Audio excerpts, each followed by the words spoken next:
Teka lang muna. Teka lang muna. Yung kay Madriaga. Tinanggihan daw ni Madriaga yung 1 bilyon na ibinibigay sa kanya kapalit ang katahimikan, yung hindi daw pagtistigo laban kay Vice Presidente. Tumanggi ka sa 1 bilyon. Yung kaso mo, kidnap for ransom. Nangingidnap ka para magkapera ka. Yun ang allegation sa'yo. Tapos tatanggi ka sa 1 bilyon. Nagdi-deliver ka ng 1 bilyon na pera. Sabi mo. Tapos tatanggihan mo yung 1 bilyon. Nagdi-deliver ka ng 1 bilyon para sa magkano? Di ba?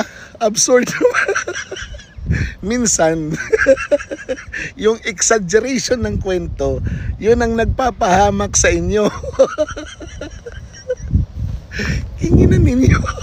Lolokohin nyo kami. 1 bilyon tatanggihan mo, tapos yung kaso mo, pagkuha ng pera ng iba sa pamamagitan ng pagkidnap. Nangingidnap ka nga para magkapera.